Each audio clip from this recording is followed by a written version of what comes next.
Welcome to Nightlight.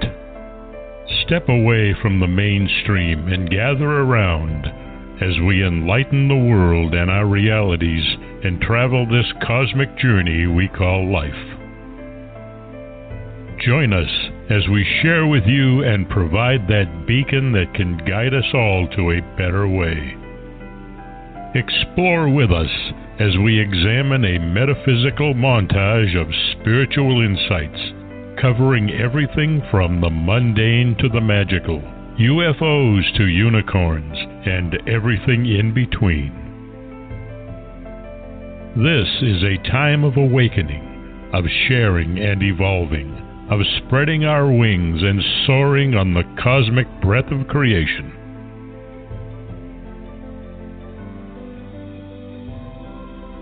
Come and join with other light-minded spirits as we weave our lights together to seek understanding, enlightenment, and, with a little luck, some wisdom. This is Nightlight, a reminder that you are never alone.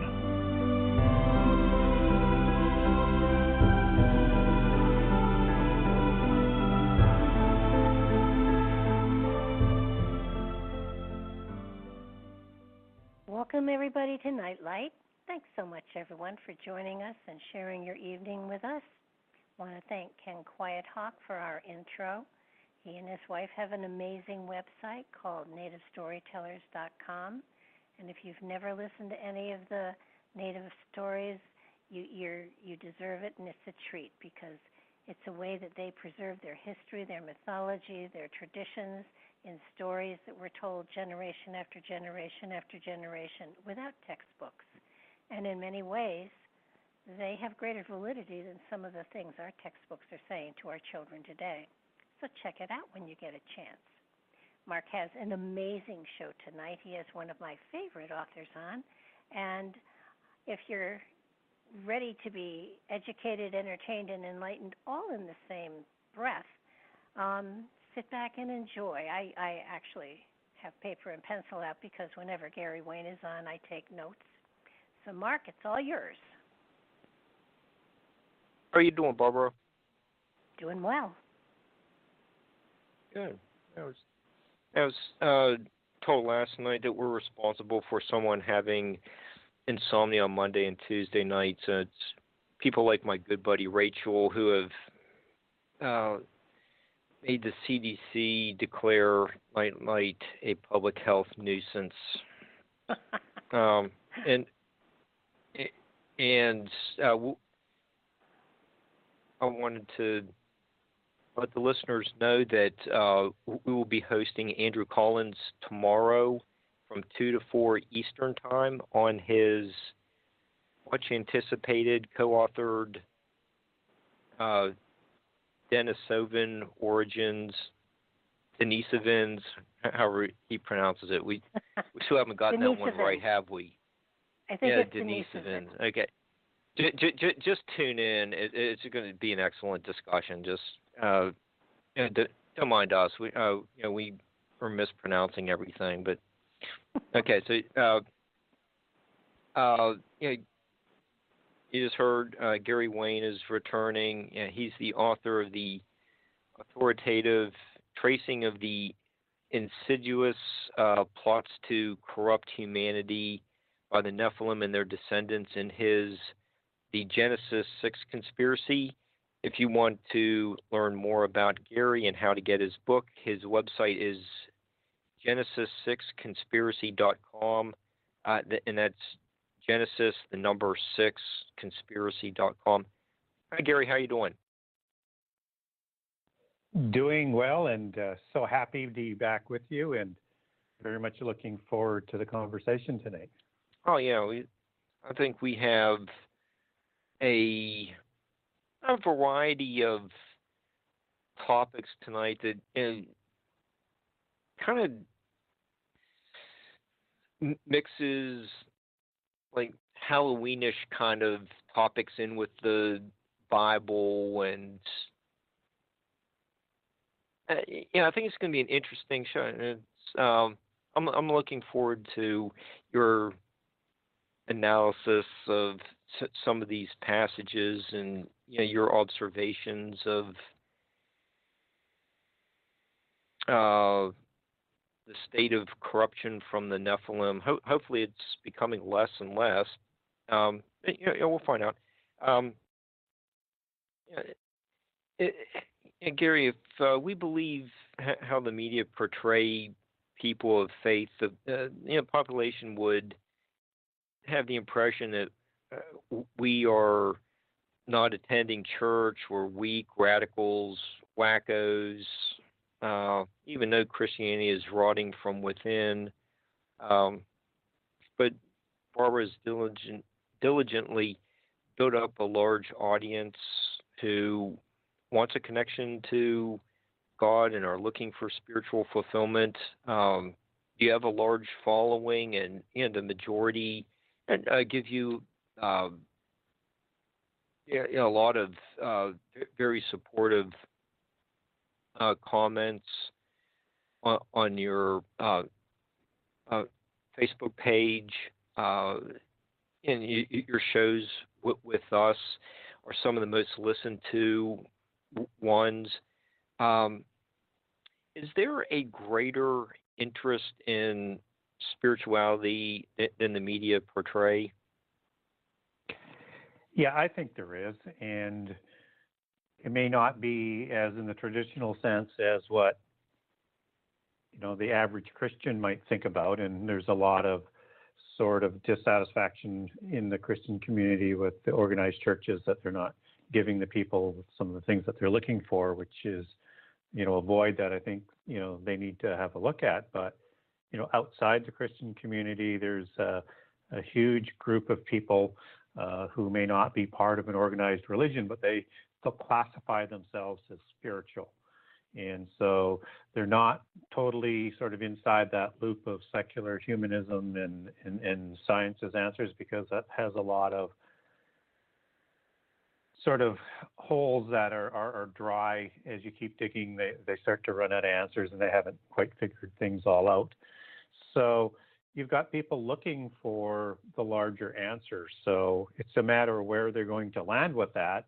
But typically we're not seeing that sort of leadership from any single sort of religion or direction that's sort of captivating people and answering the questions that they're asking. So I think that's an opportunity, and I think that's also a big risk. So it depends on what and who is going to step into that void with that leadership role, and to begin filling that void and answering the questions that the people are asking, because none of the areas that they're seemingly going to in that sort of larger context is filling that void. So although I think when the media talks about there being less religious people there, I think they're talking about it in a sort of very narrowed, sort of skewed way, and I think they're just talking about people declaring themselves from a Christian denominational group is, I think, down in the polling on that, but it doesn't sort of take into the people who aren't part of those denominations and outside Christianity in a larger sort of spiritual sense, and they're all looking for the answers. And that's why things like New Age and Eastern religions and other things are becoming more popular, because they're hoping to find the answers there where they haven't found them wherever that they've looked for those answers before. And that's one of the areas where I've been successful with my audience is I can provide a lot of the answers, not all the answers, I mean, nobody can, but a lot of answers that have been nagging them, and it starts to connect the dots for people, and they start to understand things. And for what's beneficial for me, that sort of tends them to revigorate themselves, to dig into scripture for themselves, to substantiate what I'm saying and continue with that research. And I also, with the way I approach my research, is that I try and recognize other beliefs and look for those common denominators that both areas are talking about, so that if people wanted to take a look at the Christian perspective based on what might be in Gnosticism, or might want to be in the Egyptian religion or Hinduism, they'll see some common denominators there. And I'm not preaching a global Christian church that's diluted with everybody else, and just saying that there are so many things in prehistory and things that have similar sort of pillars and paths. Oh, right, and I think in the Genesis 6 conspiracy, you are just presenting documentation from various ancient sacred texts from the earliest writings, and you just present the information. There, here quotes from the New Testament, Old Testament, the Quran, just Dead Sea Scrolls. You have a little bit of everything in there. It's an appealing book because you are you're not really putting anyone faith down. You're just looking at many of the commonalities, and then you do work in where different groups are infiltrating it to change it from within. But when you are covering religions, you're very balanced with it. Well, I think if you're going to utilize information from organizations or people's history and or myths and or legends and or their religions, one should be at least respectful in terms of how they handle that quote or that reference, right, so that you're not misusing it. I mean, one of the things as a Christian that I dislike is when people misquote or manipulate what the Bible says. So if that's the way I feel about the Bible, then I ought to take the same type of care to try not to misrepresent what other scriptures have written and what other histories have written and other legends and things, and just sort of try and compare that to what the Bible says and denote the differences. And what I found in my research is that, as I was talking about these common paths and pillars and history, is that there's this common history and seemingly this common destiny. They have a different lens that all of that is perceived through. One's a monotheist lens for simplicity's sakes, and the other one's a polytheist lens, but they're telling about the same history and prehistory and the same sort of ideologies and beliefs, what is going to happen in the future. And so I try and make those comparatives, but I always measure everything against what's in the Bible and try and because I have a strong Christian belief, and see how that matches up. And so in the book, I present a lot of information, but you're getting clean information from these other sources. I'll do some editorializing throughout the book here and there, and I have a bias in the book, but I try and present their information and let them speak for themselves. Yeah, right. And you do achieve that respectfulness, but one of the topics where you or do not portray such respectfulness is when you get to the Masons. That's kind of a just really fascinating subject, and there's a number of ways we could get into that subject. And we have a number of guests who have presented their research on the Templars and Masons, and I do like that medieval history, and it's really cherished that experience of seeing the Book of Kells. I even started last week's show with a little discussion about the Canterbury Tales, and saw Charlemagne's coronation chair at the Aachen Cathedral. The Templars seem to know something that we don't know, and their information is based on them being stationed in Jerusalem for decades, if not a century or more. Isn't preserving the truth about Jesus a good thing, like the Talpiot tomb? It just seems like that's a good thing, but where do we cross over from like the warrior monk concept to the nefarious secret societies?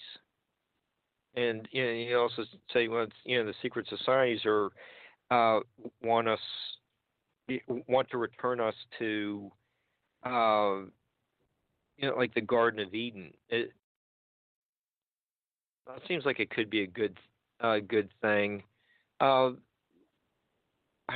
do we interpret all this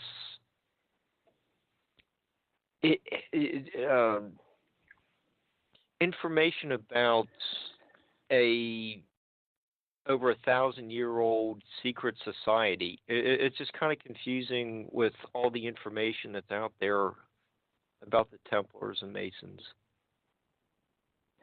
Yeah, it certainly is, and they also like to make that sort of duplicity in terms of, or dichotomy in terms of that's a good word to the outer use. Organization and the inner organization.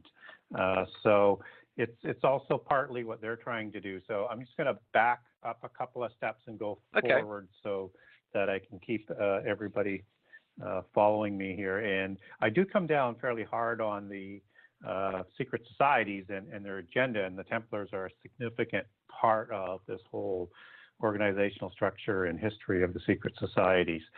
And I call them snake brotherhoods and societies in my book. And a lot of people might look at that as a bit derogative, and my connotation would certainly be derogative as I understand snake, but from their perspective, the snake is a source of wisdom. It's the symbol of wisdom in antiquity, and the gods that they worship at their pantheon are the seraphim angels, which are the fiery serpent angels that provided the illicit knowledge that's talked about in the Book of Enoch, or by the gods around the world, whether it's a Sumerian religion or whatever. So there's kind of like a double entendre for that in terms of how a Christian might perceive snake and how the polytheist religions might perceive the snake. Two totally different views of one being good, one being evil. And so, and it's the agenda that is part of this dichotomy of the secret societies that is sort of the worrisome part from the Christian perspective. So you have, on the outside of a secret society at the lower levels, you have all of these good works that they do. And it's societies of brotherhood and charities and this and that. But that's more of a front for what's behind the curtain. And what's behind the curtain are the adepts. And the adepts are the ones that are calling the shots and doing things in secrecy that everybody's concerned about. So again, it's important to understand how the hierarchy and the organizational structure is there. And until you are a third degree York Rite or 33rd degree Scottish Rite Mason, you're not declared an adept, and you don't know the true secrets, you don't understand the true history, the true metaphors, the allegories, and you're not told the significant agenda and secrets until you are an adept that are beyond what they will say will change most people's preconceived thoughts.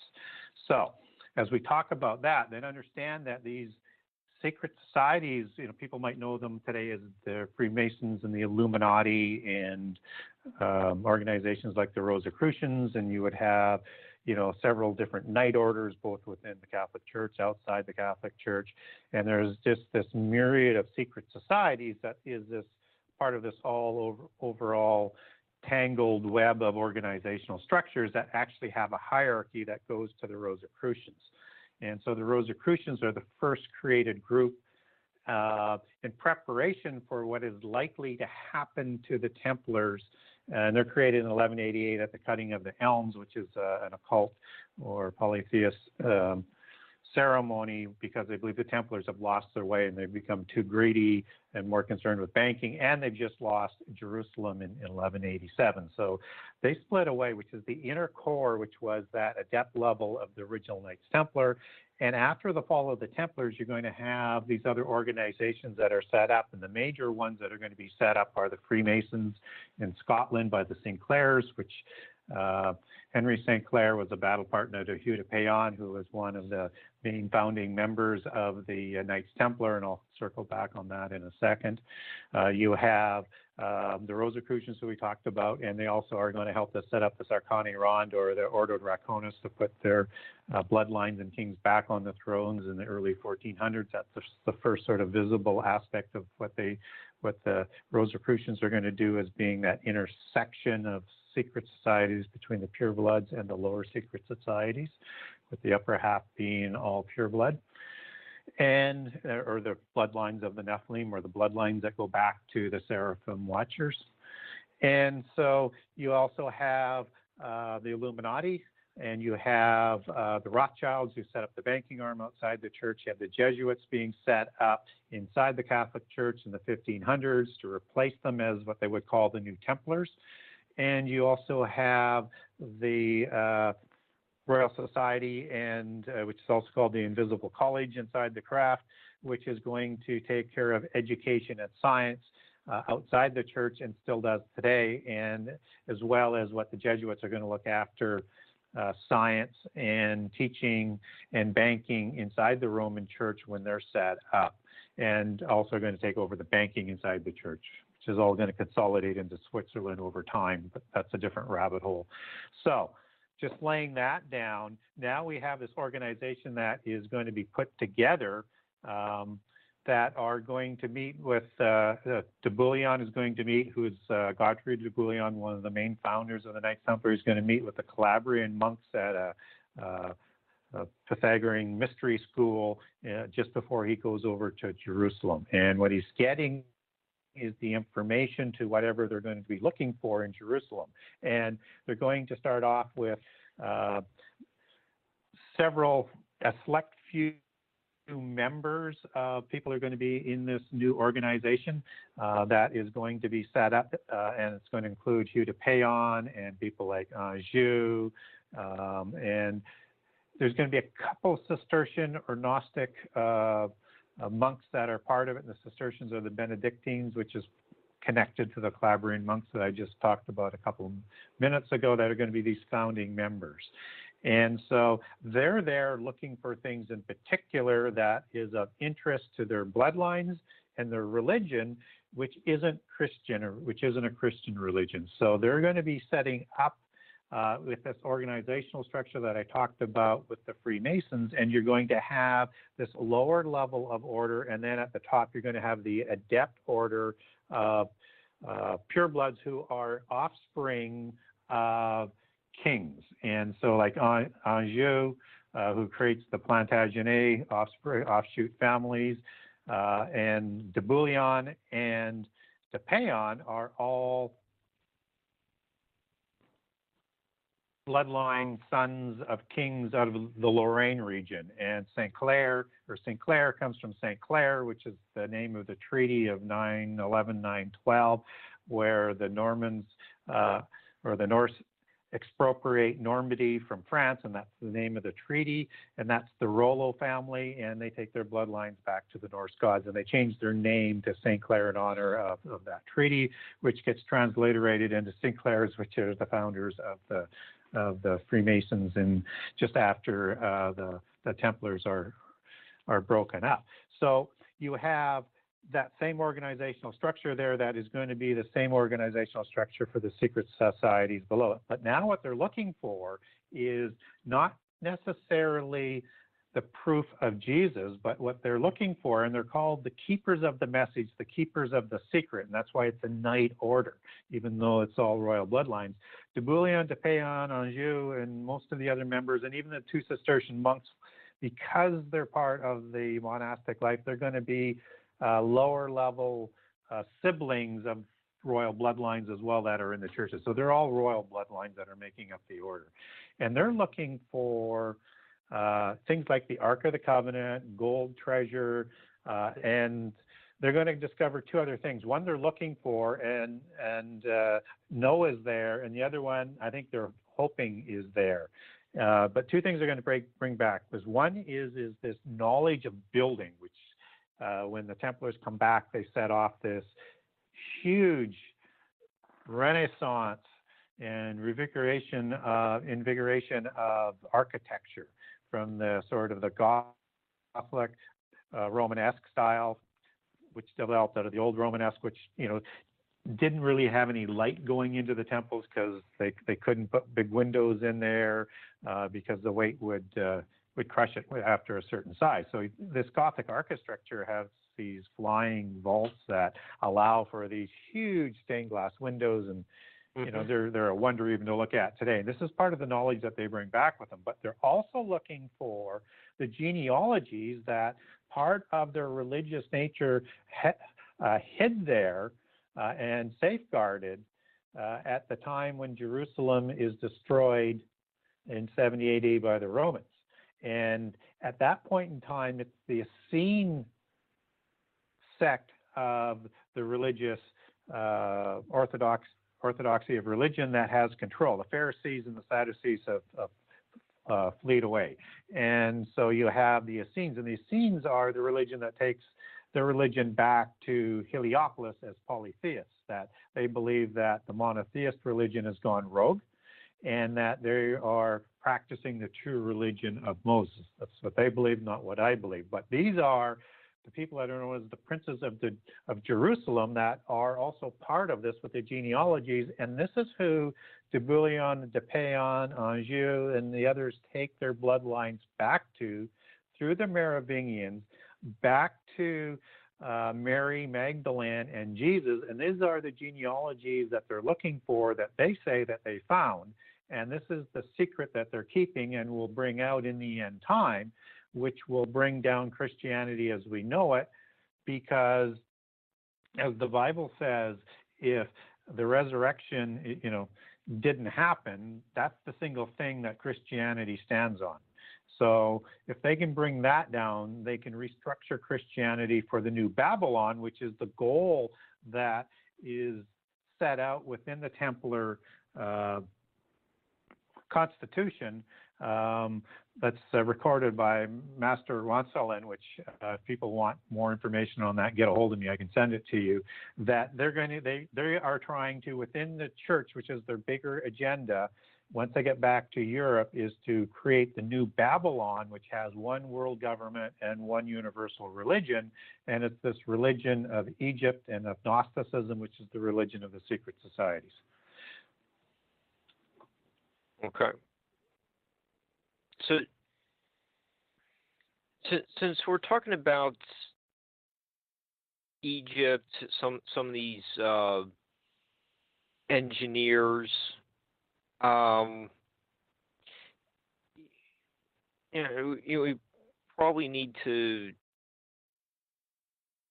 introduce this character Hermes from the Bible, ancient Egypt, the Quran. When Ahmed Osman was on with us, he gave us some of the background of Hermes, who would later become identified as Hermes Trismegistus. who is this character that just keeps showing up in antiquity that was such a skillful builder? Is he related to Hiram Abiff? It just seems like there's like some kind of like crossover of this character. What's help straighten this out? It just seems like there's so much information about this early architect. I just don't know what to make of him. It's a very, very good question and point, because the Trismegistus talks about threefold Hermes. And what they're talking about with that is what most people conclude is the conflating of three different individuals into sort of one archetypical Hermes that represents a bank of knowledge and advanced knowledge and a belief system. And so that's why Hermes is such an important figure, not only in Egyptian religion, but also in ancient Greece and also in the Gnostic religions, which is sort of that cosmology of all of these ancient pantheons back into a single pantheon, as they bring in all of the other different polytheist religions back into their cosmology. And so once you understand that they're talking about three, then it's just sort of which three and when are they talking about? And there's kind of two different views on that, but the most common one is that before the flood you have a wisdom god that is providing knowledge. And so Thoth would be one of those gods in Egypt. And Thoth is one of those watcher gods. And so this would be equivalent to like a Prometheus type god in the Greek religion, or any of the gods that are providing knowledge to humans before the flood in the Golden Age. And then you have a next one that is going to be either an offspring of, in most accounts, an offspring of the gods and a female that's going to create a priest order, or just a human who's going to be a priest.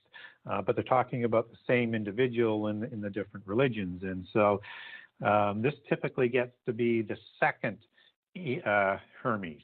And this Hermes is, again, the same as Mercury, as Idris in the Quran, as in Tout in the Middle East, and or Enoch of the Bible and of First Enoch.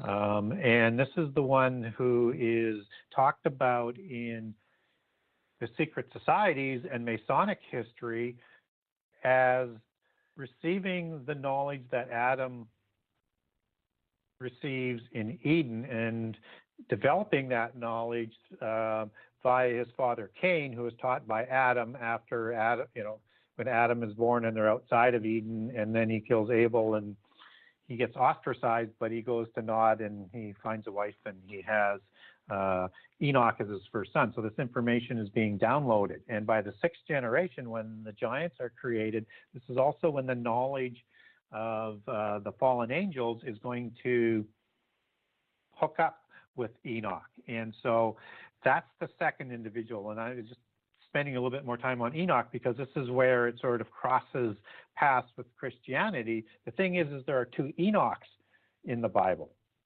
One is the son of Cain that I just mentioned, and the other one is from the Seth line, who is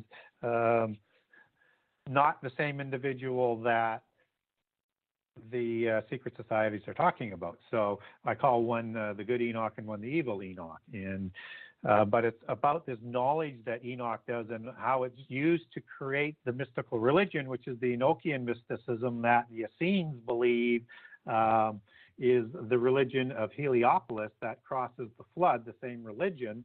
and I'll get to that in a second. And I'm just sort of connecting the dots with that. The Essenes hold Enoch as their greatest patriarch, and the Book of Jubilees that talks a whole bunch about Enoch as one of their greatest sort of pieces of scripture. So all of this, is always connected if you dig deep enough.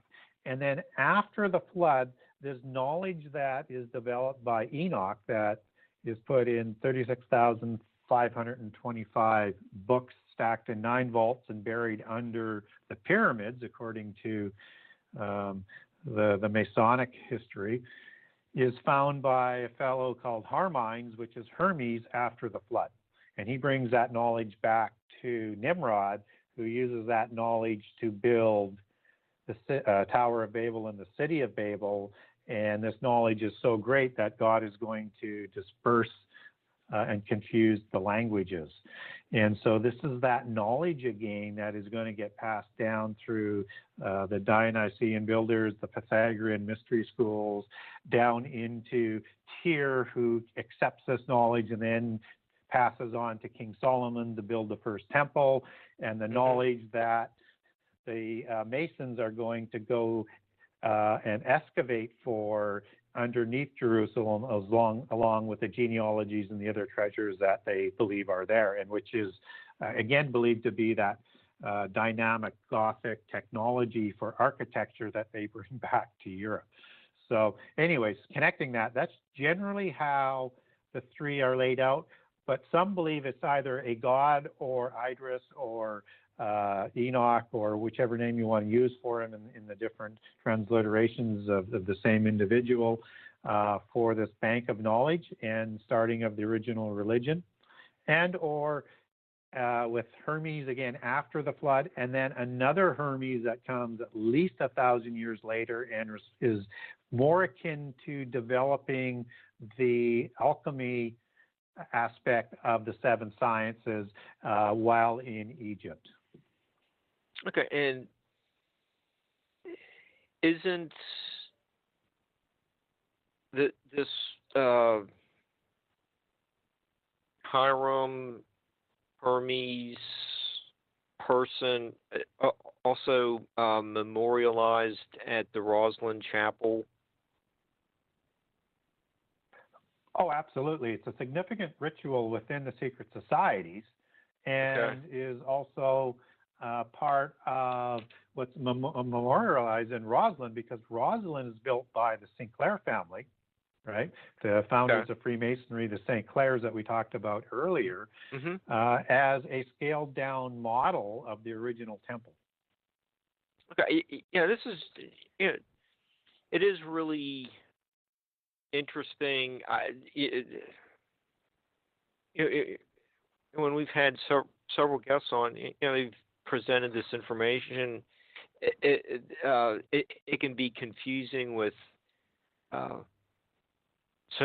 we are working with a foreign language, and where the Hebrew language omits vowels. There's like Hermes and Hiram, are kind of like spelled the same, and it creates confusion there. It's very interesting to have it, have someone like you straighten that out, and how this person evolved over time. And you do mention that Hermes also appears in the Quran as well. So there's another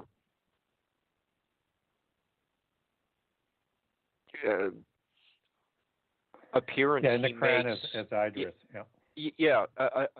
Another appearance he makes in a sacred text from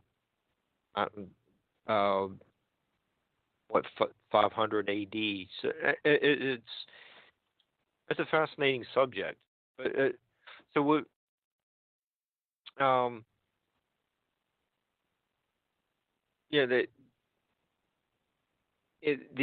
he's a master of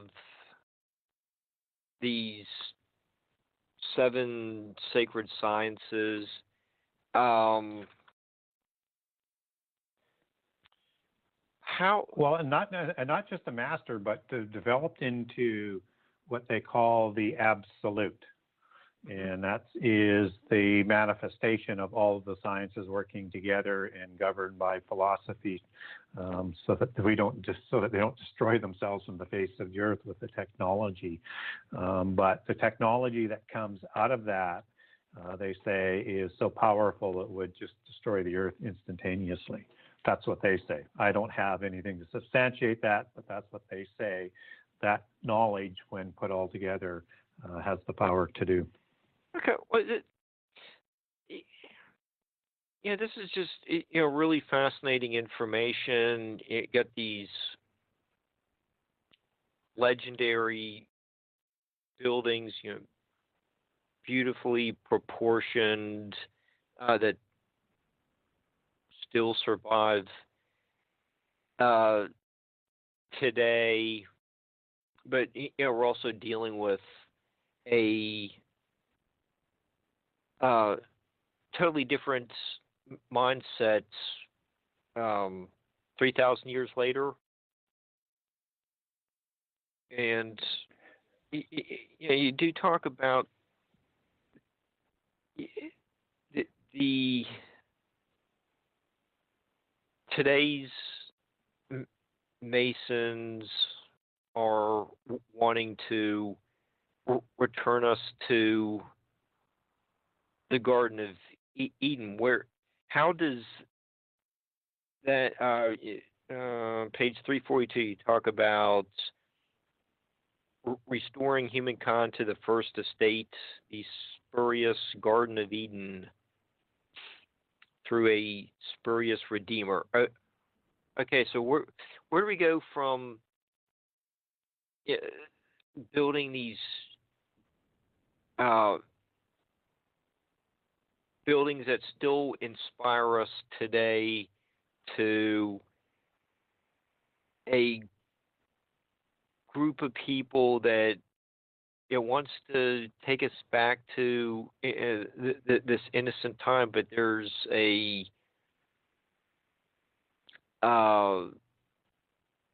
underlying aspect of evil? How do we get to that point? Yeah, first of all, the knowledge that is used for the buildings, and they are, some of the ancient ones, the Gothic cathedrals, some of the architecture that we even do today is very, very, as you say, inspiring. But what's the inspiration for? It's a religious building that they're building with a religious belief system. They are taciturn stories in stone, particularly the ancient ones. And that's why you see on a lot of these buildings things that are very unchristian. So in the Gothic cathedrals, you would have things like gargoyles and,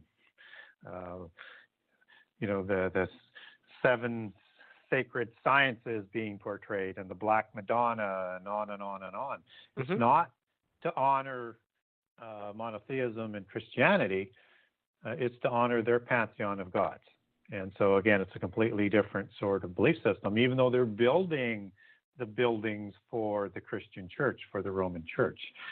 And that's part of being that sort of secret society, because they had the knowledge all the way through, beginning with the Manichaeans, who mold into the builder guilds of the Roman Empire.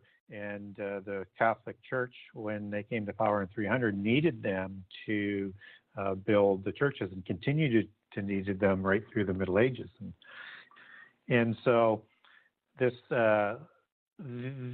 these buildings are not Christian. They are polytheist shrines to honor their pantheon of gods. And so, and again, they're free to do as they choose. And they were also persecuted by the Catholic Church, so they had to remain hidden. Otherwise, the church would have persecuted them from the face of the earth if they, had gotten their way. So you can see why they would go underground and into secret societies in the West.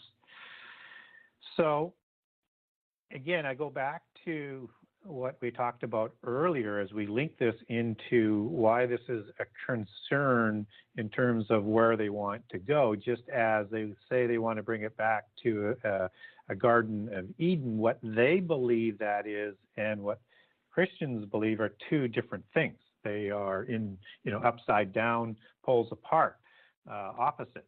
And so the Messiah that they are going to use to bring this about is the Messiah that they want to present as the offspring of these bloodlines and these genealogies are grafted into those genealogies that they got out of Jerusalem from Mary Magdalene and Jesus, because they believe Jesus did not die on the cross.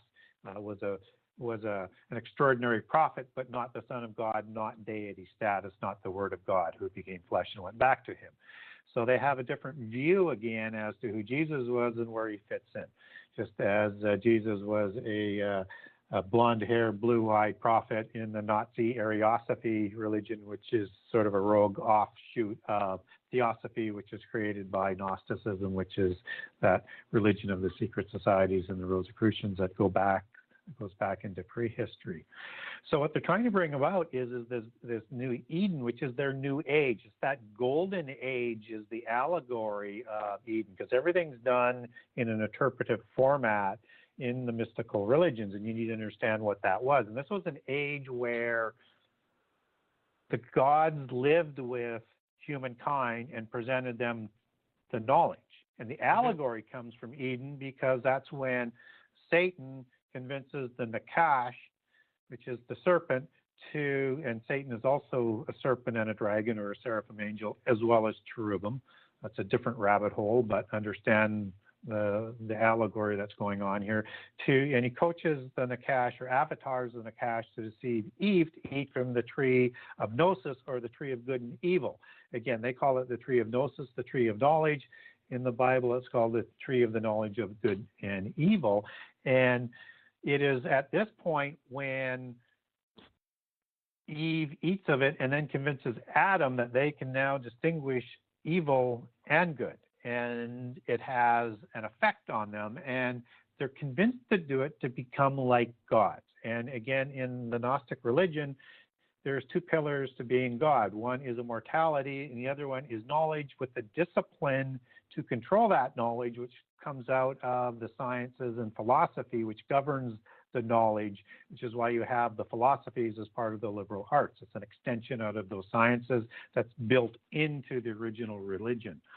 And so this is the Eden that they want to return it to, is they want to return it to a time of the gods or the fallen angels that are visible and participating and living on earth, where you have all of this rampant knowledge being given to humankind, but ultimately that leads to the flood and an apocalypse. And we get a connection of that coming back in the Bible, what they're talking about in terms of this new age, this new Eden in Revelation 12, where at the midpoint of the last 7 years, you have all of the angels, including Satan, being cast down from heaven to be along in the earth. And this is the Eden that they're trying to create, because they want a rendezvous with destiny to have a showdown with what they would call the oppressive evil God of the Bible, who I obviously don't think is, but that's how they view him, so that they can gain their freedom and live in a world away from God, without God's oversight, without God's rules, on their own, just as it's talked about in Isaiah 14:12, where Satan wants to set up his own throne and be like God. And again, Antichrist in Daniel is going to use basically those same words. He wants to have his throne reach into heaven like Satan tried to do in Isaiah 14 in prehistory. And this is what they're going to try and do in the end time. And this is that new age, but that new age is not for mundane humans. It's only for the bloodlines of this select few that take their genealogies back to the giants, the Nephilim, who are the offspring of the gods, the fallen angels, out of prehistory, and are ones who represent the power and the royal bloodlines even to this day. And so this Messianic figure that is going to come along to do that is going to have the bloodlines and the genealogies to prove it. I think false, but they believe they have those genealogies that are accurate, that are going to trace those genealogies back to provide the pedigree and the credibility for who Antichrist is, that the bloodlines of Jesus and Mary Magdalene that produces the third son called Josephus, that is taken to Glastonbury by Joseph of Arimathea and marries into the Celtic kingships that the King Arthur tales are talked about, and crosses over to the Merovingian bloodline that we talked about earlier through to Aragon, who marries Amenabad, who is a king of the Merovingians. That's where that scioning of that bloodline crosses, and that's the bloodlines of the Nephilim. So you have this ennobled bloodline that is amongst those Knights Templars and the pure bloodlines of the secret societies that are at the 50% highest level of the Rosicrucians and higher. So you'd go up, beyond that, you would have the Committee of 300, the Council of 33, the 13 families, and even smaller groups above that, because it's like circles within circles as you go up that hierarchy. And so they are wanting to only have a select few in this Garden of Eden. And again, when you start connecting dots and you understand that those Georgia Guidestones are thought to be put there by the Rosicrucians, who we talked about earlier, which is the offshoot of the Templars, and the group that's going to carry on to set up all these modern secret society organizations, only wants 500 million people. So on the earth, that's all that they want. So they only want a society that is going to have their bloodlines, which they would call in the Rosicrucian secret society the Ferial bloodline. Some people believe it's the RH bloodline.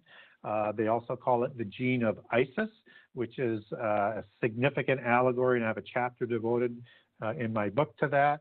And you might hear it as an allegory in political New World Order that I like to call the Nephilim World Order, that they're trying to bring about, called 1,000 Points of Light. That's the spark of the divine that comes out of the immortal angels that went into the original demigods, that they want to unite so that they can have the ones selected, the bloodlines, the DNA, the ones who have the spark of the divine, that they can evolve or vibrate into godhood in the new Eden. And they only want enough humans for sacrifice and rituals. So this is not designed for the average human or low-level bloodlines. This is only for the higher pedigree based on the numbers that they would like to have in this new Eden. Okay. Gary, maybe somewhat related to the information you just present. I have another question that I need to have answered, and I'm sure some of the other listeners would too. The ET church is, losing a lot of its congregation, and it's kind of moving over to the to attend the Masonic church. And if I say, my mic is 1.8324 inches from my mouth, the people in the Masonic church are going to say, "Oh, it's Mark's Masonic, and Nightlight is responsible for, like you said, putting up the Georgia Guidestone." It's like everything, just whatever measure, whatever number you throw out there, they automatically say it's Masonic. And I don't consider that I had nothing to do with engineering my headset. I happen to bought something I thought was good quality for what I could afford to do the shows. And you also talk about these churches that are really devoted to theories like evolution. But if you look at when the giants started to appear in the Middle East, or they started getting born after leaving Mount Hermon, and start populating the Middle East. They eventually move, come over to the North American continent. They actually become smaller, even though there's a greater food supply. Coelacanths haven't changed since the dinosaur era. So evolution is greatly flawed. Now there's, like the Church of Climate Change, and now the spokesperson for that is that 15-year-old Swedish girl. Seems like she's been coached by adults. So does she really have enough life experience to be that knowledgeable about climate change? Is she even bringing up the end of the ice age? What caused it? Was that just a natural phenomenon? So we have just all these like gravitating towards these just philosophies are now these churches. And you do bring up these supernatural religions. So how are they impacting us today? Yeah, it's a very, very good question, and I want to just touch on that people need to be very, very careful when they're looking at these numbers and connecting dots that maybe aren't there. So we need to be careful with that. Certainly in the supernatural religions, which are the occult religions of the secret knowledge, right? Right. And having the ability to dip into the super knowledge to do things that were considered magic or sorcery in the past, right? And I think that was a technology that was significantly greater than what we have today. And we're only now starting to get back close to that level of knowledge that they had, because we can't literally do some of the things that they did in the past, like building the pyramids and or Machu Picchu and or connecting that to all of these different information that's embedded into those structures that they call sacred geometry with sacred numbers that align with Earth measurements, the galaxy, the universe, stars, planets, distances, all sorts of different things that it was just way beyond what they had a capability of doing, and building those monuments to a level of specification we can't duplicate today. So that's part of their religion. There's no doubt about it. But as you mentioned, we don't want to get into this thing that every time there's a shooting, it's a certain Masonic ritual or something like that because of this floor or whatever. That's just falling into a trap of misinformation. But we also need to understand it's also part of what goes on in the secret rituals at that level in terms of the sacred knowledge and how they apply that knowledge to honor their pantheon of gods, right? They use that knowledge to build things. And so, it's there and it's everywhere, all around the world. So we're not talking about that people can't walk out and go visit. Just look at some of that even older architecture. It's very Masonic and everything's done with specific ratios and numbers. So now as we move into that is part of all of these so many different belief systems that are doing two things in preparation for what they want to do. One is they want to lead people away from God, And also, as I mentioned, they want to honor their pantheon of gods, and they want to make sure that God doesn't have credit for anything. So when you get like churches of the ETs, you're discrediting God. If you have an evolution theory, which actually comes out of the Vedic Hinduism concept, and that's where Darwin actually got that from, and he was deeply invested in Eastern religions as an evolution of the spirit through many different life ages of improving to higher levels, and he took that to the physical aspect of animals and human beings on the earth. All of this is designed to lead people away from God, but everything, including what's going on with the green movement and with Greta that you were talking about the environment, if we understand that the religion underneath, what's in behind the curtain and who's pulling the strings behind the curtain, is that everything about the environment is part of that religion. Everybody knows that there are a significant aspect of whether or not it's the Druids or the Greek religion or wherever you go, that they have this significant reflection of Mother Earth and or Lilith as you get out of the Sumerian pantheon and legends and religion, and you have a pan god and you have these nature gods, and all of it has a significant environmental connection to it as nature gods and worship, which is really what the environmental movement is actually doing for the people who are sponsoring them, as well as giving them the levers to control people around the world with it, because things like the environment or the alien connection with the Church of the ETs or the New Age religion that automatically connects with Eastern religions. I'm talking about the New Age, but the alien aspect, the environmental aspect, and things like that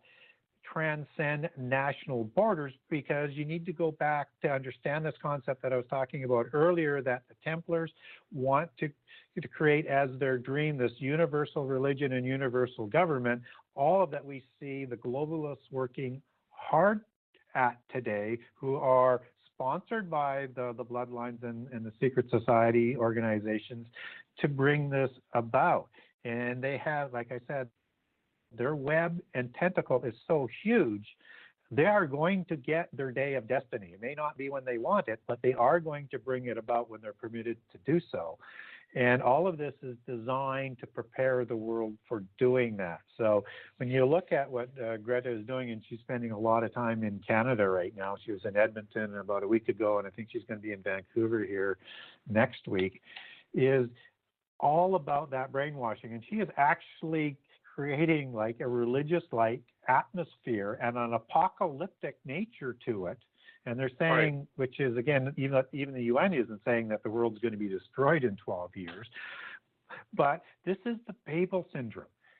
Come together as one people with one language in this new Eden, or we'll destroy ourselves from the face of the earth. And that requires a world government and a world religion, just as Nimrod, who partnered with Hermes that we talked about after the flood, had that universal sway with that spurious type Messiah aspect that we also talked about with the Babel religion, which is the allegorical definition for Babylon of the end time. So Babylon is the universal religion that controls the initial world government of 10 kings, or as we see is happening, 10 empires or groups of nations or spheres of influence or trading blocks that will send one representative into this council of 10, similar to the ring lords and the round table of King Arthur, which is allegorized in polytheist and Masonic sponsored literature of the last couple thousand years. So I know I said a lot there, but all I'm trying to do is just sort of create the connecting of the dots there, that if you dig below the surface and you understand what the agenda is, what the goal is, and what the allegories are, and the history is, you can see clear as day what is going on. And the environmental movement, and I don't think anybody's against having a good environment, right, but pollution and the carbon thing are two different things. But the carbon thing is they can actually tax And the more they can tax is the more they can put people into more of a socialistic sort of scenario, which recreates that Nephilim world order feudal system where you have this powerful elite, no middle class, and everybody's poor. And you see that as it's been manifested in the last 150 years or so through social masonry, which is communism and socialism and Nazism, and with Russia and with China. I mean, China was probably considered the most equal country at one point in time. That's because everybody was poor. Everybody had nothing, but you always have that powerful ruling 1% elite no matter what. So again, look for that common denominator from coming either from the left or the right. If it's in support of the 1%, you need to have a critical set of eyes on what's going on there. Even though we're trying to be balanced in our discussions, I'm sure we're getting a new NSA file on us as we speak. But you just mentioned the one. Just say environmentalism is really one way to bring about a one world religion, and it's mentioned the 10 Kings. We kind of get into a little bit more of the scary Halloweenish kind of aspect, and the Bible actually is does have a lot of really frightening passages. We don't even have to get into a lot of the zombie stuff, but it's there. But related to say the 10 Kings. In your chapter 46, entitled "The False Prophet," you do work in there are three characters that appear at the from the time of Jesus' birth to the end times, and you get the dragon and the beast from the sea and the beast from the earth. Can you explain all of these different characters from the Book of Revelation, how they all fit in with the deception in the false emergence of the false prophet? Okay, there's a number of characters, and people are going to be familiar with most of this as they bring it up, but it's the sort of interconnection and the interplay and what it all means in terms of what we're seeing today. And I'm not saying we're in the end time today. I think it might be on the horizon, but there are still things to be done and to be built. So we're going to have that. We're going to have Babel, and we're going to have that world empire that is going to control the world for us to be in the last 7 years, so to speak, or the last few years before the last 7 years. So when we have the beast of the sea, understand that you've got a couple of beasts that are being talked about. One are the beast empires, and the beast empires are defined in the book of Daniel as being the four beasts of Daniel's prophecy of empires, which is, and I won't spend too much detail on all of it, but just quickly summarize. So you have Babylon, you have Persia that comes next, and then you have Greece, and then you have Rome, and then you have the end time empire. and you have that makes 7 in total, and then the beast of Antichrist will be the 8th empire. He's an extension out of that. And so the beast of the sea has 7 heads because you have these 7 empires. And these beast empires are a hydra. It's a serpent empire. And it is, the empire sponsored by Satan and the seraphim fallen angels, or the serpent gods that we would know around the world that would have that serpent sort of look, gods like the Ogdoad gods, the gods of Olympus, the Naga gods, the feathered serpent gods, the dragon creator gods of China, and on and on and on. And there are other different looking gods as well, but these are the Satan-sponsored ones, and he's the devil, who is the serpent, and the dragon, and a seraphim with wings is a dragon. So you get some of the imagery that's in there. And so this empire of the end time of 10 kings, which has 10 heads, which also has 10 toes and 10 horns, as you go through the different prophecies linking Daniel and Revelation together, it all means the same thing. It's these 10 leaders of the end time that are part of this last world empire. And in Revelation 17, you have Babylon and a woman riding Babylon. And a woman is a figurative sort of allegory for a polytheist religion, as she is talked about in Jeremiah and Isaiah and Zechariah as being this polytheist religion. And this is the religion that is part of the organizational structure both before the flood, which comes out of the Enochian religion that we talked about, and is a partner to the ruling class, which has its own ruling class of priests and bloodlines.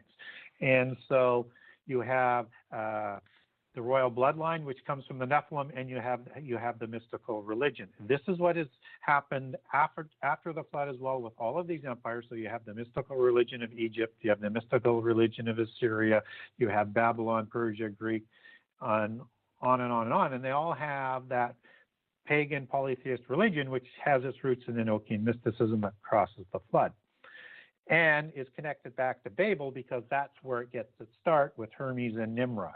And that's the allegory that's going in. And she rides the beast empires of history just as she will be the religion of the end time empire, which is the 7th beast, and this is the image that comes up out of the sea. So you have the universal religion, and you have the world government represented in these figures. And Antichrist is also called a beast. And he is also called the son of perdition, and he has several allegorical names, all defined within the Bible, but he is considered a beast because he is like a beast as described in the Bible, because he slanders God, and he attacks God, and he's an adversary of God, and he's also an offspring of these bloodlines that go back to the rebellious angels. So adversarial as in a sort of like a mini Satan, just as he's going to be part of this trinity of the end time, with Satan being the parent God and him being the son, like Jesus is the son of God. So again, they counterfeit everything as they do this, but it's designed to, again, deceive the people to ultimately fight against the God of the Bible. So they have to create a plausible scenario. So this beast is part of that allegory of one who slanders God. And he's part of the beast empires and also part of the beast bloodlines. So he is the beast, right? He is the Antichrist.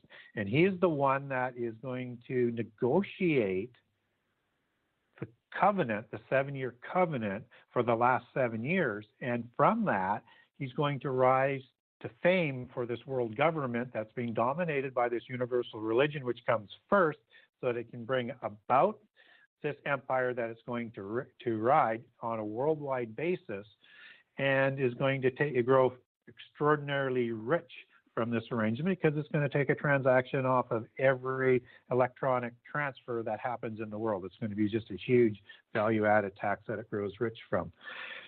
And this Antichrist beast figure is going to be crowned Antichrist as he rises to power at the midpoint of the last 7 years. And then he's going, as it talks about in Revelation 17, he's going to destroy Babylon. And he comes to power not only from the fame of the negotiation, but because the 10 kings, the 10 empires grow so jealous of the universal religion and how wealthy this religion has become, that they agree to give their power over to Antichrist to become the dictator of the world and impose his own religion after he destroys Babylon. And we get that destruction in Revelation 17 and in Jeremiah 50 to 51. And we know that the timing is at that point because we're also told in Revelation and Daniel that he comes to power at the midpoint. So this is at the midpoint or slightly after the midpoint of the last 7 years. So these become the players. Now, false prophet is the one who makes the way for Antichrist, just as Elijah is talked about as making the way for Jesus. So again, you're having this complete sort of duplicate scenario play out before Jesus comes at the at Armageddon. And so false prophet is going to be the one that is going to take over and lead the Roman church, who I think is Babylon, sits on 7 hills, as it's talked about in Revelation, and Babylon in the Bible, in the New Testament, in Revelations and in 1 Peter 5:13.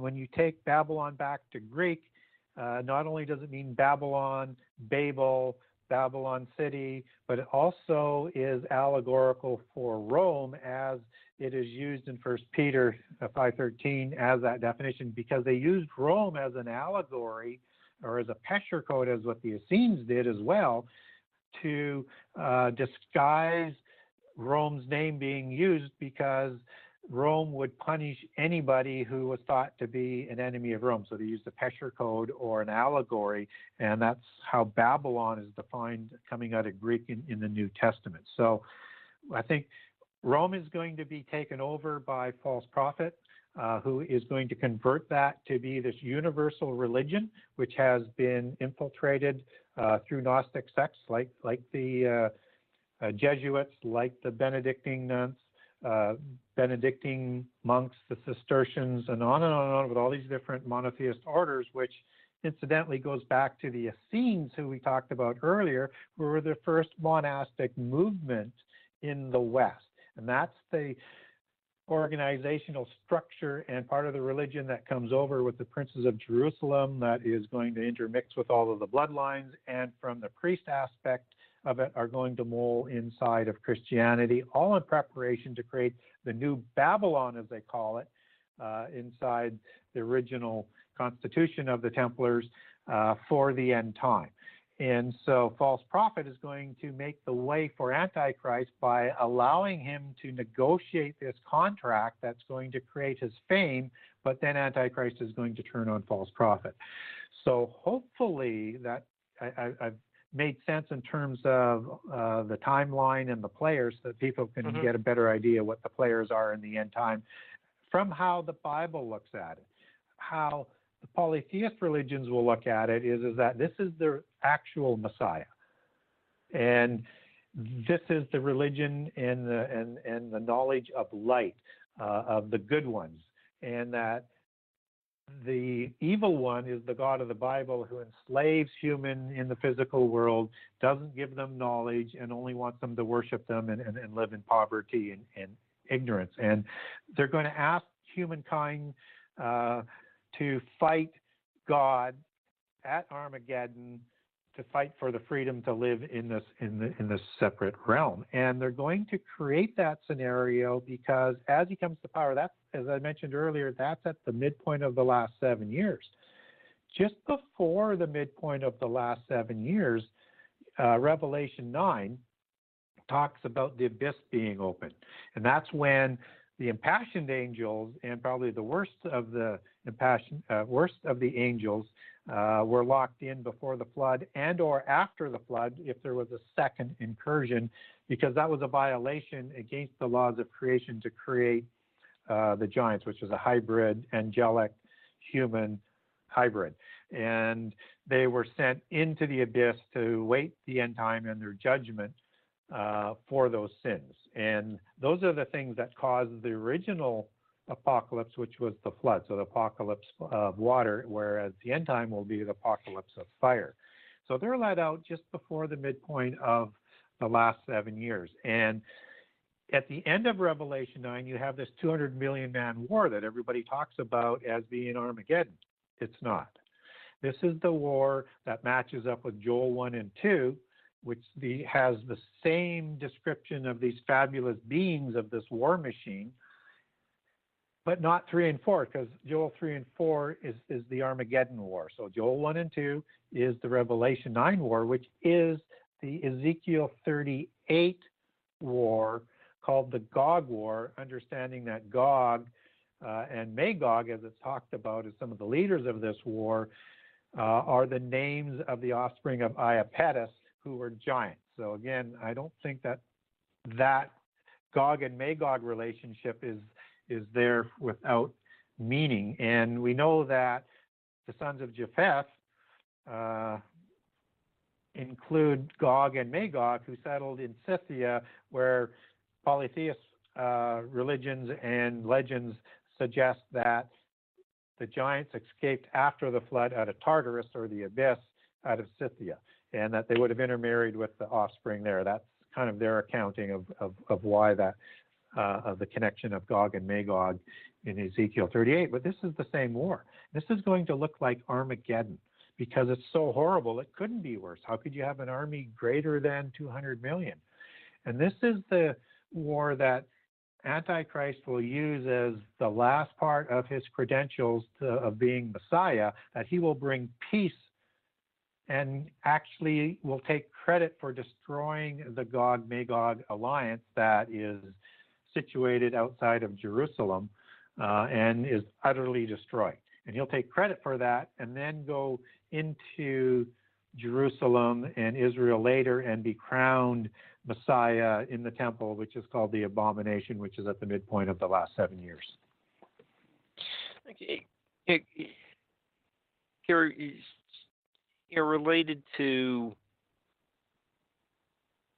all this deception that you just mentioned. There's a passage in Ephesians about like a government of the air, and Barbara and I did talk about that prior to the show. She's heard that that could be interpreted as the influence of radio and TV over the airwaves. The Vatican has a radio station. Probably after tonight's show, we definitely won't be asked to air Nightlight on that station. But I think each time Barbara and I do a show, I think we go into it with good intentions. We do our best. Sure, make mistakes. Maybe we haven't read the most up to date, multi points of view. We try to get people to think. I don't think that's all that bad. But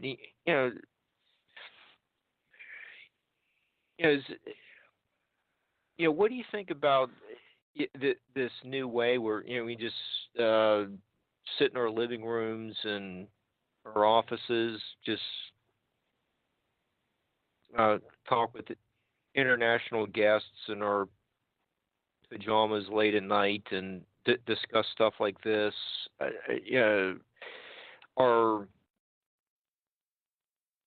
we using like the devil's tool to get a good message out? Are we participating in something nefarious, or are we corrupting people, or are we going to go to where the sinners are, or do we need to go to our listeners and ask for forgiveness? How does this new medium fit in with the good versus evil war?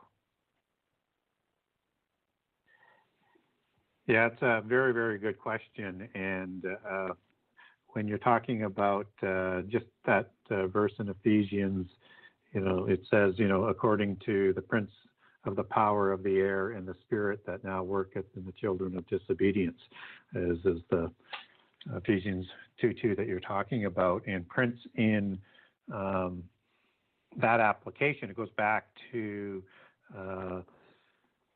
a Greek word, which is archo, which is meaning, first ruler, reign over, chief, leads, and it's talking about the prince and the power of this earth. And in John 12, that prince of this world is Satan, or the devil. And so from a Christian perspective, obviously anything that's got to do with the air, one needs to be careful with. And what's interesting about air is that would be, like the sky, right, in one interpretation. And, gods like Zeus and, Anki would be, considered a Satan equivalent. I actually think he's more up in the parent god level, that most people look at the aspects of these sky gods as being similar to description of Satan. I would put him a little higher than that. And his lower seven angels, one of them would take on that aspect. But understand that this is rooted in the word archo or archon and archangel, which is part of the Seraphim Watcher group, as those words are also connected to. And there are good ones and there are evil ones.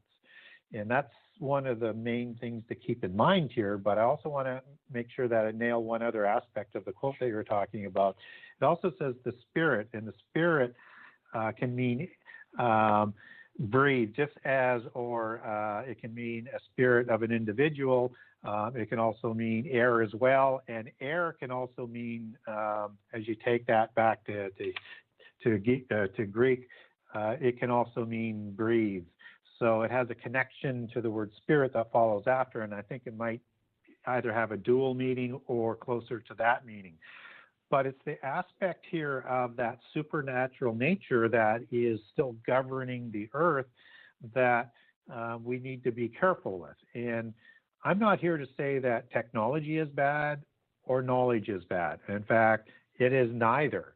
It is the application of the technology or the science or the knowledge in general. And that's why it has that important aspect and distinction in the Garden in Eden of the knowledge of the tree of good and evil, and therefore how that applied to all the knowledge that happened thereafter that rolled down through Adam and then to Cain and to Seth and through the secret societies and into the Gnostic or the knowledge religions, as they like to call themselves. So it's how you use that knowledge that is important. So when you're talking about using these devices that a lot of people think have connections back to the rapid advancement of these technologies that we're having today as something similar that would have happened in the sixth generation before the flood, when that knowledge married up with the illicit knowledge of the fallen angels or the gods that eventually brought about the apocalypse by water. People look at today that the rapid advancement of our knowledge today that doesn't seem to have any rules or regulations to it, and just is moving forward based on its own momentum, no matter where it goes, is being funded by the same beings and presences that still govern this earth until the end time. And that knowledge is accelerating this knowledge to develop these technologies. But in that, there's always a choice of how you're going to use it. So what people like yourselves, Mark and Barbara, are doing is you're getting information out there from all sorts of different views, and you're letting people assess it, analyze it, and make their own decisions. So the application that you're doing is good, I think. And everybody needs to make a choice in this world. So they should learn as much as they can and hopefully make the right choice. I always encourage people to do that.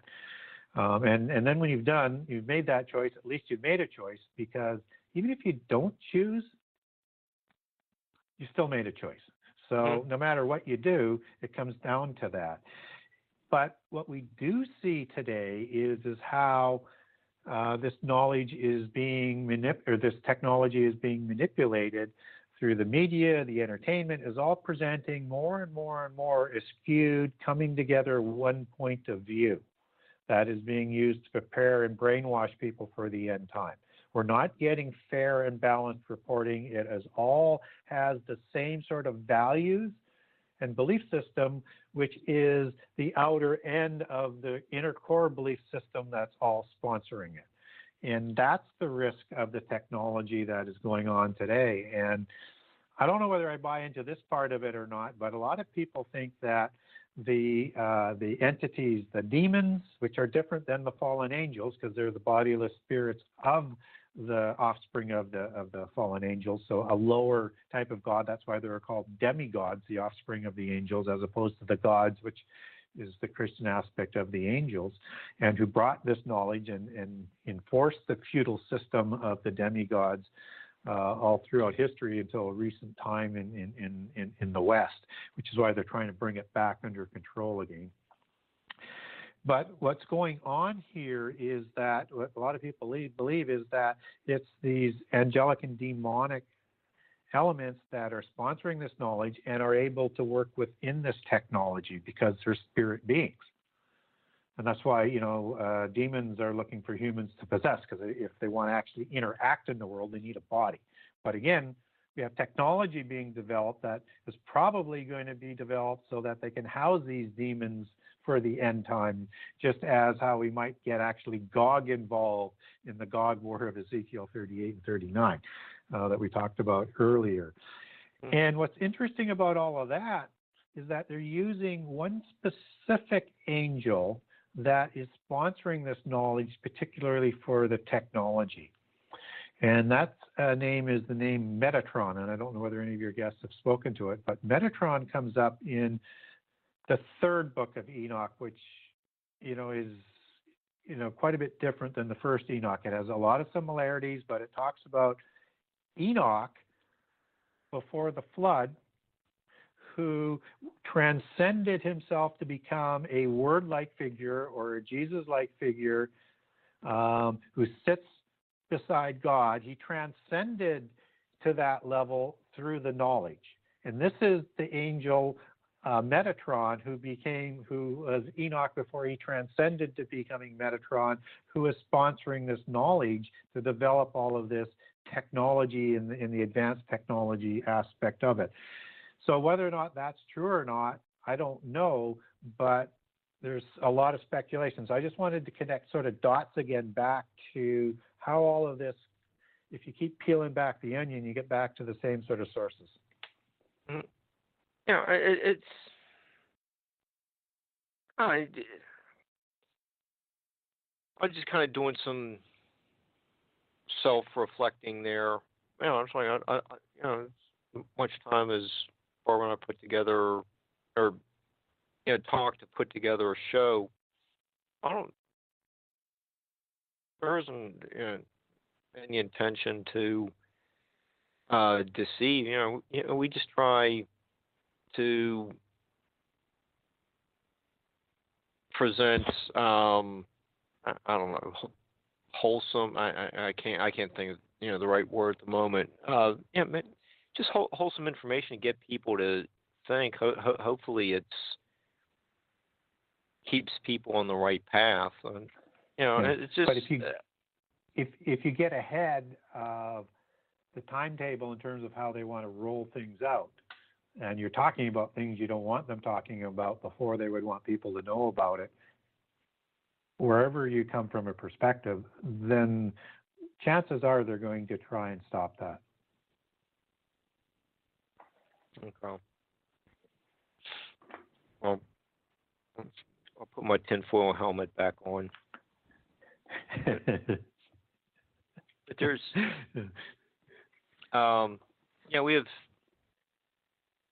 have about 25 minutes left, unfortunately. So we need to talk a little bit more about some of the Halloweenish aspects of the Bible, since are kind of doing it is a seasonal topic, but here we are again. I don't think we're really trying to deceive anyone. Even we covered have spoken about even the like Druid Celtic peoples were building the bonfires at this time of the year to want more light as the days got shorter. It's just a human trait, but at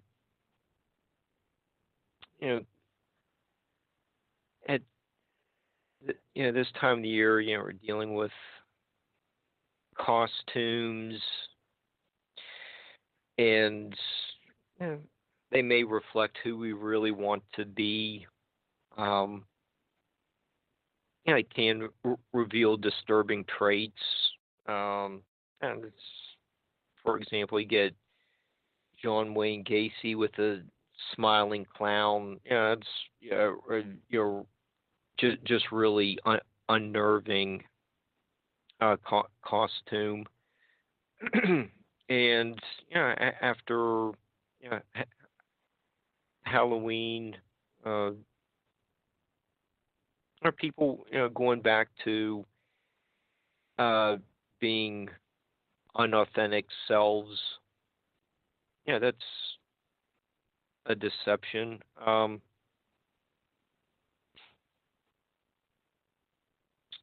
We also get the passages about the wolves in sheep's clothing. That's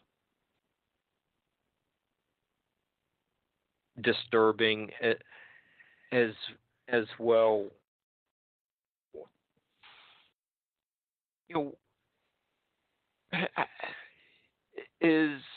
Are these, how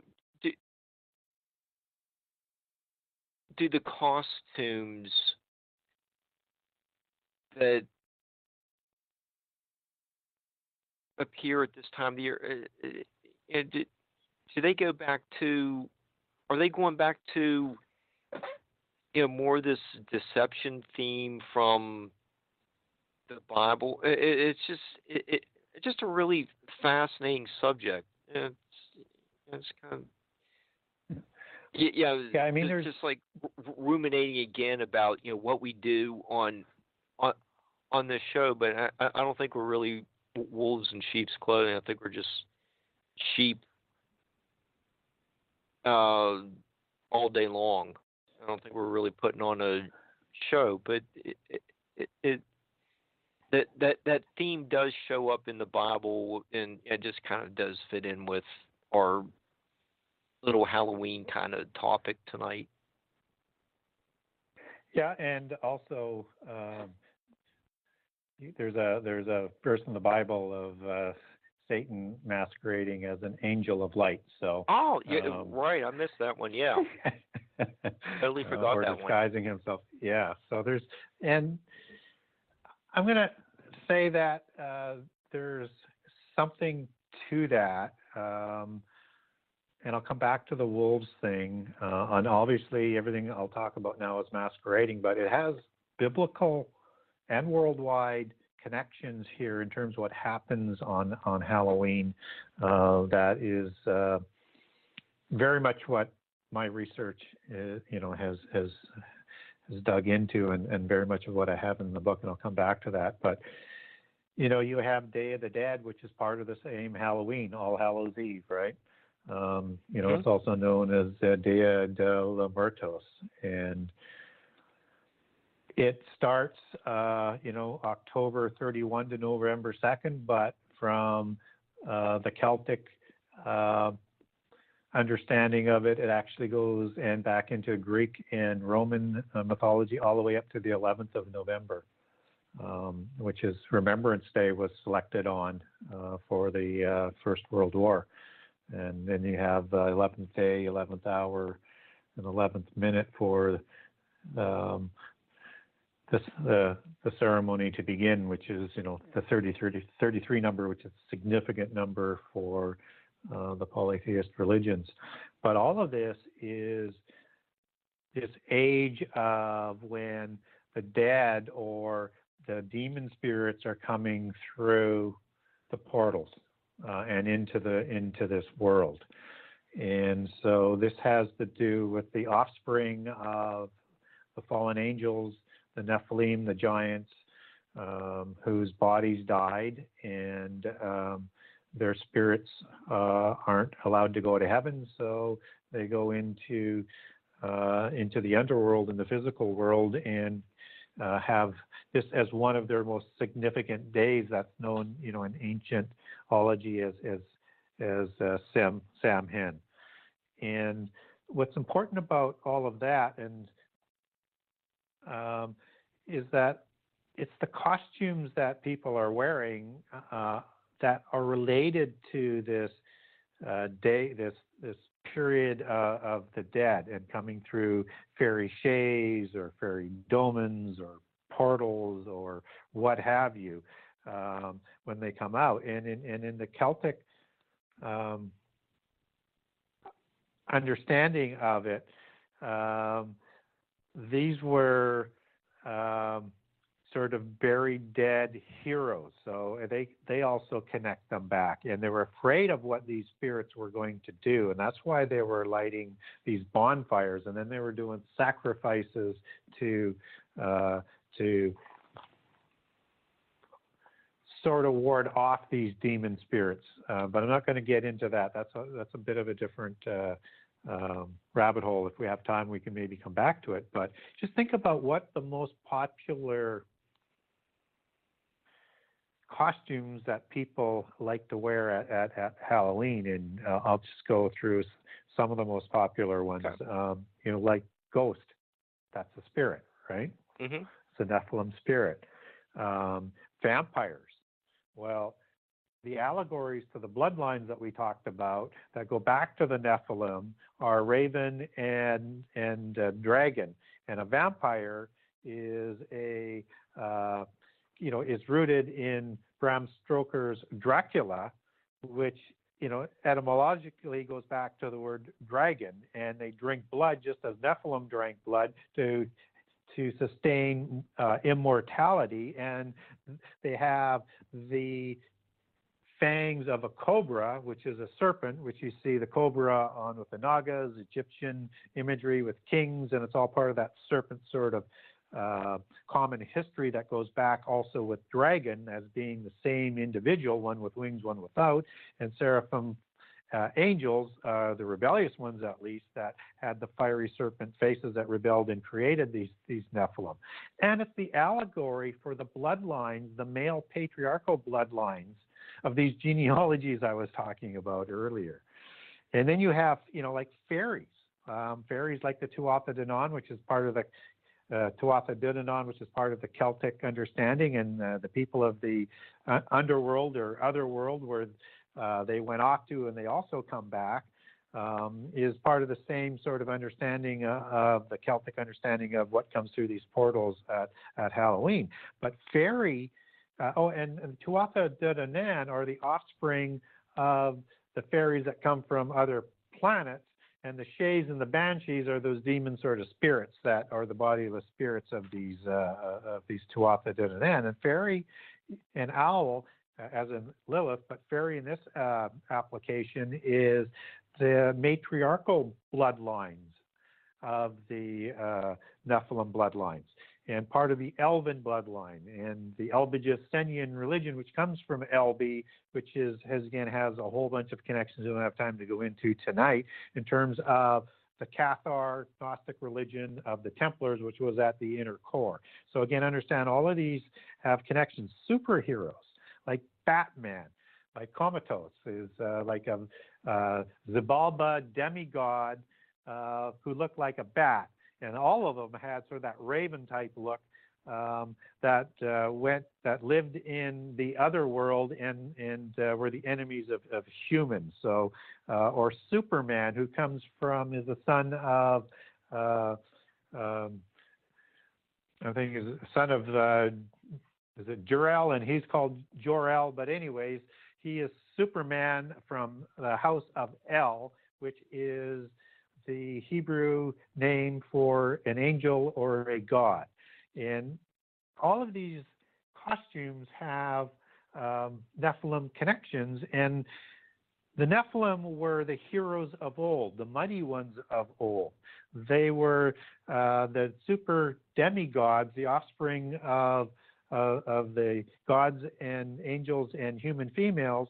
And demigod was known as the offspring, in its definition, of the gods and human females. And where it comes together is in some of the English translations in Genesis 6:4, they actually are called heroes of old, just as heroes were the offspring of the gods as well, labeled as such in Greek mythology. So again, witches are another one. That's a female wizard. Wizard is the male wizard.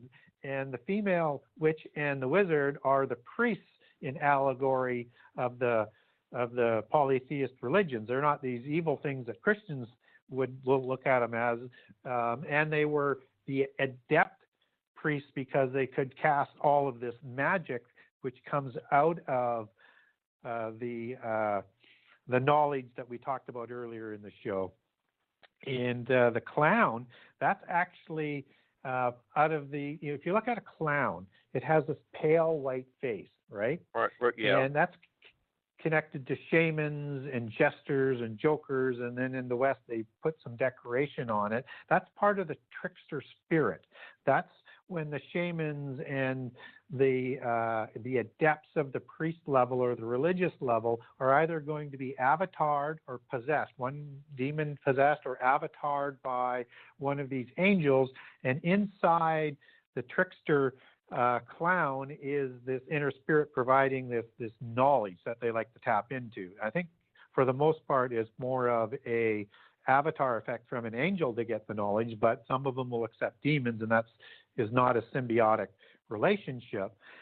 And this is also the same color that they use in the Day of the Dead in Latin America and similar cultures that have the same holiday celebrations with that. So they're showing the same thing, and they're imitating these demon ghost spirits that are coming through the portals. And just as you have the theater masks in China and ancient Greece and Rome, that's to hide that inner spirit, and some of them have that pale look. That's the same allegory.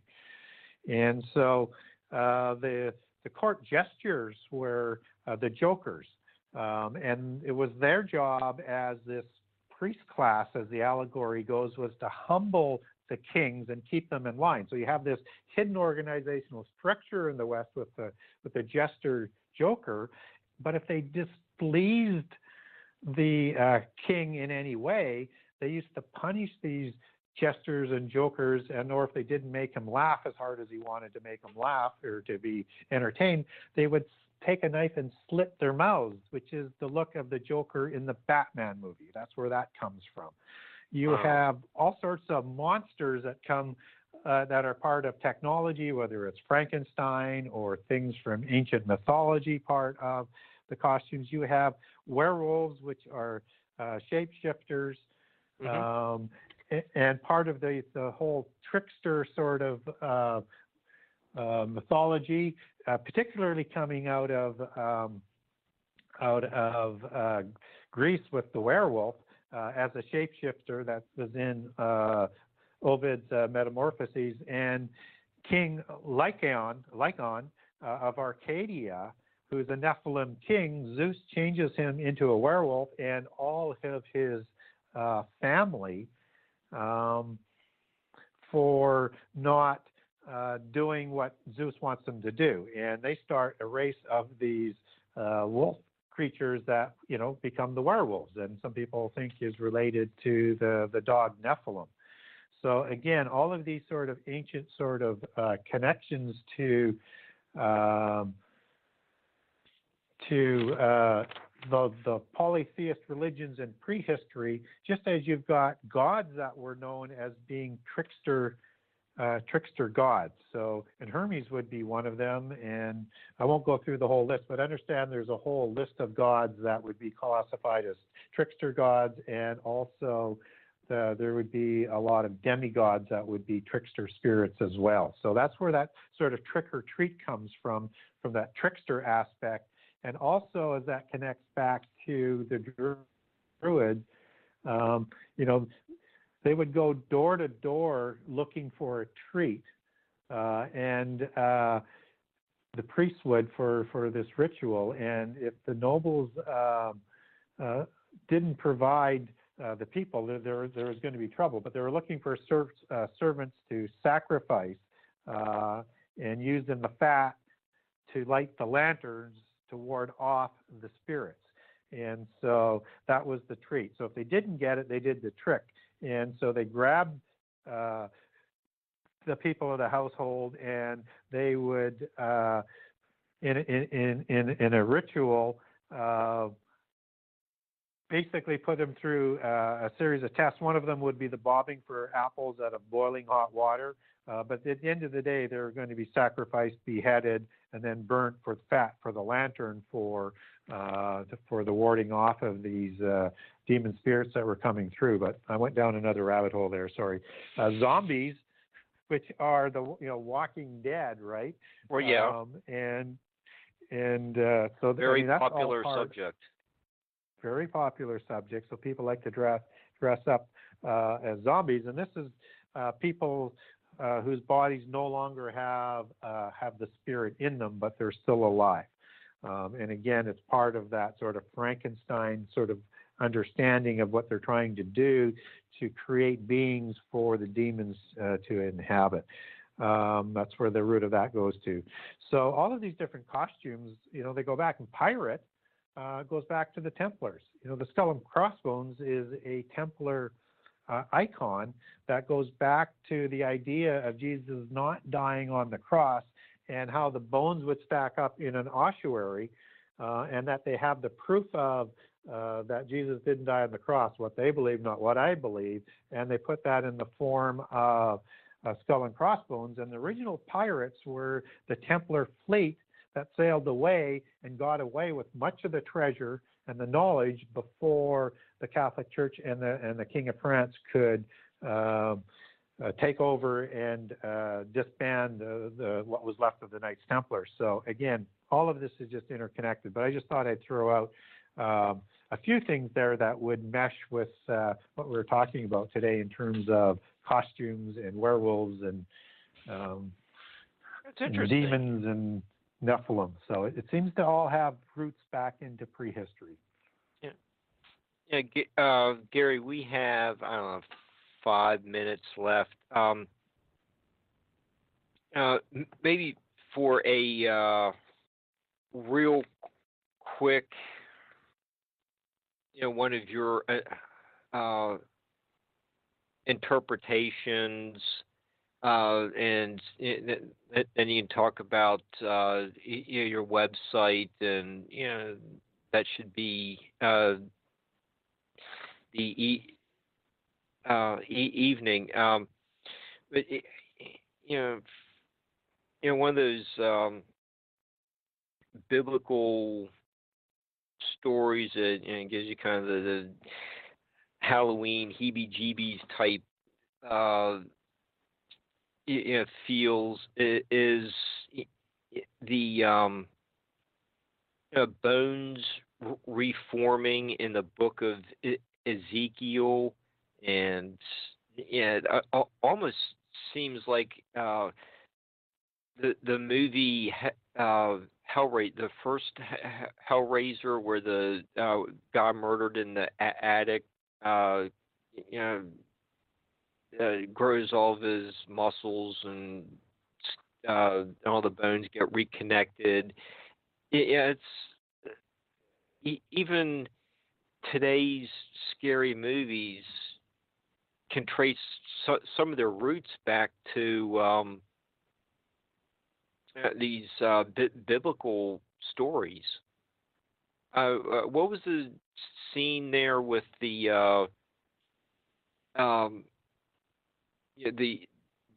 all the bones in the valley that God and the person walking with him caused to come back to life? Yeah, so, and a lot of people today, particularly with how popular the zombie cult is out there and all the entertainment that's out there, look to this as maybe, is it talking about zombies? And when you first read it, oh wow, then maybe they are, but actually it's and it says quite clearly in Ezekiel 37 that it's a prophecy and it's part of the end time prophecy, but it's the actual as part of the Holy Covenant and part of the mystery of God that is going to be unveiled in the end time with the elect. And this is certainly part of the elect is Israel. And this is all of Israel that are going to be judged by God in the last half of the last 7 years. So after Antichrist comes to power. And it's when awakened Israel is going to be exited, and you get the second Exodus as you get in, I think, starting at about verse 14 to 16 and forward, and that's where you bring Judah and Israel back together. So awakened Israel will awaken in the end time, and Judah from around the world will be rounded up in second Exodus to come back to meet Judah, who has fled from Jerusalem. That's talked about at the time of the abomination, and in Revelation 12 that we talked about earlier, that they flee to the desert. But all of Israel and Judah will be exited from around the world to the wilderness to await the end time, as well as all of past Israel coming up, because they're all going to be brought together as one rod and part of the preparation for the bride when Jesus comes back. So Jesus is coming back in the end time for second Exodus, for rapture, and for Armageddon. And this has everything to do with the wedding of the bride, because Israel has to be prepared, the church has to be prepared, and Israel includes the lost tribes. And also the reconciliation of all the people that have lived beforehand have to be reconciled for this. So this is all part of what's going on in the last 3.5 years, and in direct opposition to Antichrist, who is watching this going on and is seemingly unable to prevent it from taking place. Okay, and yeah, with that, we're getting pretty close to being out of time. Do you want to let the listeners know about your website and anything else you want to plug, and then we'll have to say good evening? Yeah. So my website is the Genesis6conspiracy.com, www.genesis6conspiracy.com. So if you want to get a hold of me, ask me a question, or maybe get some information on some of the stuff I've talked about today, get a hold of me through the website. I'll get back to you. You can also get a signed copy of my book there if you're interested in that, or get a good feel for the book, because I have a generous excerpt on all 98 chapters. I also have links to barnesandnoble.com, to amazon.com, amazon.ca, and also for the Kindle format. So lots of ways to get a hold of the book and also get a hold of me. I also would like to mention that if you want to come and see me speak, I don't have anything lined up to the end of the year, but in March I'll be doing a conference in Atlanta that I'll put out information on as we get closer with Sacred Word Publishing on end time mysteries. Is going to be basically that we're going to be talking about there. And then I've also agreed to be part of Branson in July 8 through 9 at True Legends. So as more details come up, I will put that out as well. Okay. Barbara, you want to wrap up the evening? I just want to thank you, Gary. And Barbara, do you have any closing remarks? Sure do. I want to thank everybody for being here tonight, for sharing their time with us. This will be up on YouTube tomorrow, so you can catch it there to re-listen and take further notes. And tune in tomorrow. We have a show in the afternoon, and then next week, of course, will be as exciting as well. Thanks, everybody, and good night.